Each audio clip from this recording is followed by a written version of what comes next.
Let's begin this half hour, though, with that story that horrified people across the country. The Connecticut woman who lost her 3 young daughters and her parents when a fire engulfed their home on Christmas morning. Madonna Badger has never spoken publicly until today.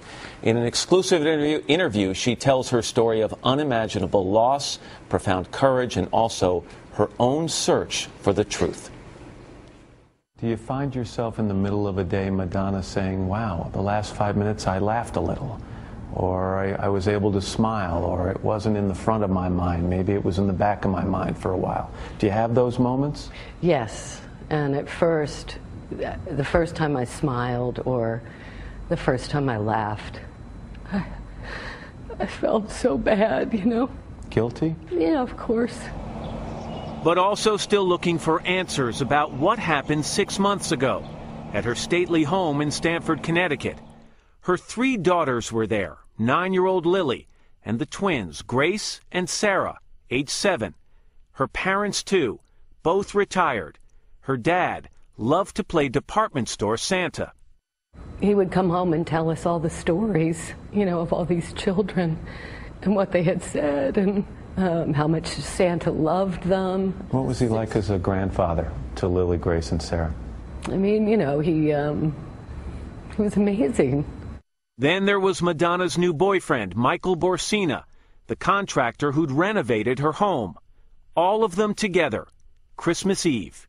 The girls were so excited, and we started a fire in the afternoon, you know, got ready for Christmas. Gracie decorated the dining room table, and I had all those little candles, you know, that you turn on, not the fire kind, but the to be safe. Right. What time did the girls go to bed? I mean, it was pretty late. I want to say 9 or 9:30, and then we went upstairs, and Mike read The Grinch Who Stole Christmas. Gracie had already kicked me out by then. Grace had a very kind of set way that she liked to go to sleep, and Lily and Sarah slept in the same bed. And so I laid down with them and just chatted and talked and, you know, told them I loved them. Once the kids were asleep, Madonna and Michael wrapped presents for several hours.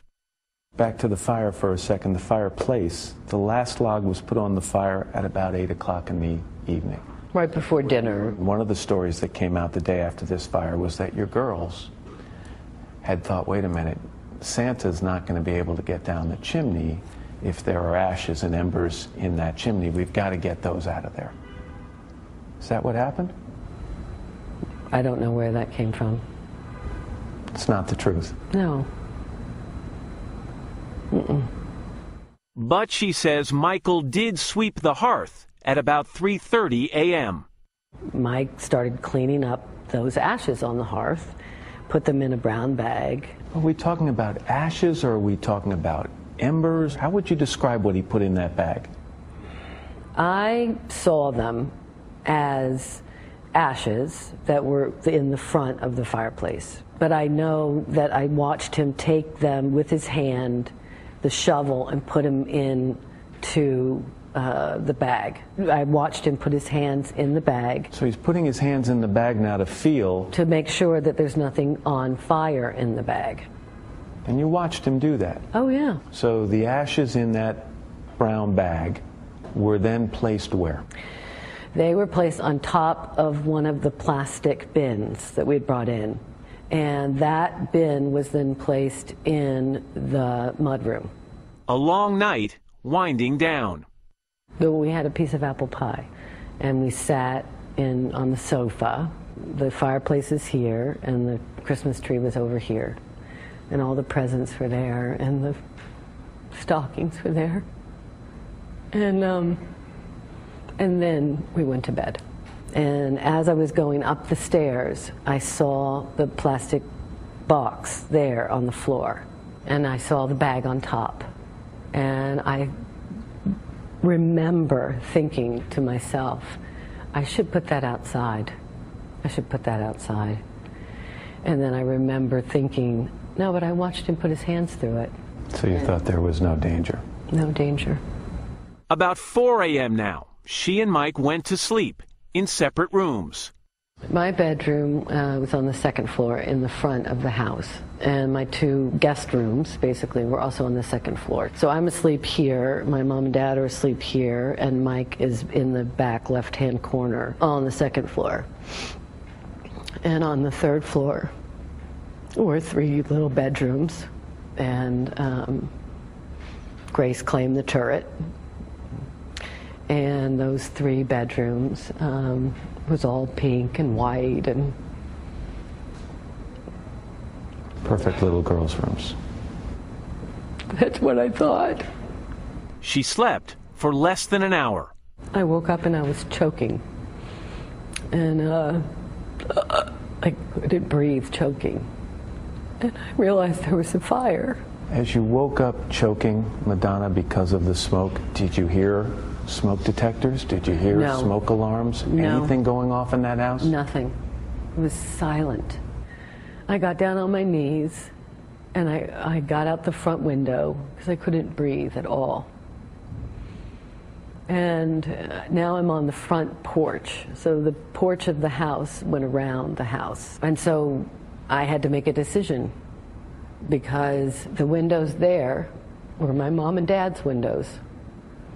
So I had to decide, do I go in and save them, or do I go save my children? And so I ran the other way to save my children. And the house had scaffolding. From the renovations?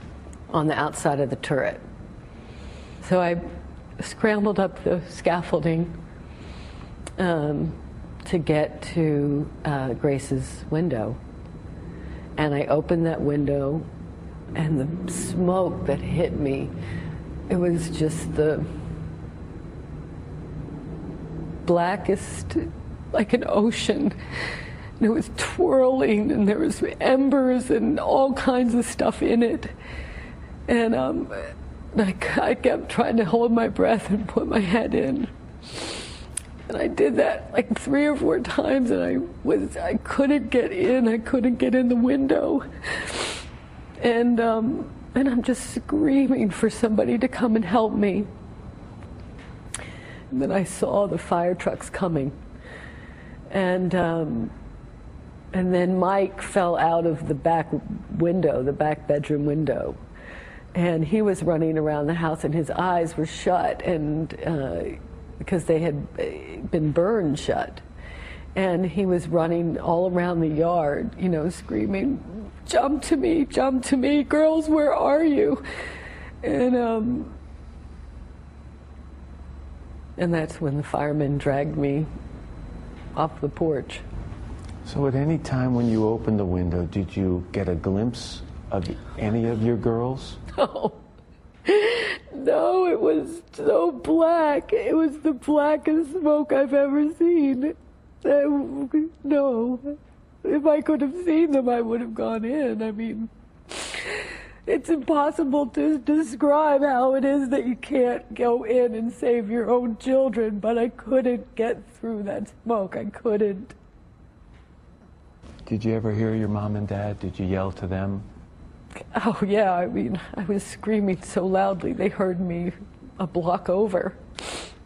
You were taken to the emergency room, as was Mike. Can you describe the scene? Can you describe what you remember lying on that bed in the emergency room? I mean, it was, you know, it was surreal. And I'm just yelling and yelling and yelling and yelling, you know, where are my parents? Where are my babies? Where are my babies? And they're like, we don't know, we don't know, we don't know, ma'am, we don't know, we don't know. She says it took 3 hours before a doctor gave her the news. She took Mike's hand and she took my hand and put them together, you know, and she said, and she held them. And she said, your 3 children are gone, and probably your mom and dad, but we don't know that for certain. And then, oh my God, I couldn't believe it. And I said, please, please, please, let me call somebody, let me call somebody. Her children and parents dead of smoke inhalation. She called close friends. She called her ex-husband, the girl's father. I said, bring everybody. The children are gone. My mom and dad are gone. There's been a fire. Just please come and help me. You know, because I was so scared. 10 days after the fire, she spoke at the funeral of Lily, Grace, and Sarah. How did you show up there? How did you manage to eulogize your daughters so soon after their death? Where'd you find the strength? I don't know. I think it was all God's grace. I have no idea. My little girls are not gone from us entirely, because my girls are in my heart. But even in her grief, questions. Why didn't the smoke alarms go off? My understanding was that I had inoperable fire and smoke alarms. You tested the wired smoke detectors? Yes. Why this memory from the morning of the fire? I ran to the edge of my house and I looked down to the left, and there I saw a little bit of flame, but mostly just sparks everywhere. And above all, why was her house torn down the day after the fatal blaze? I need to know the truth.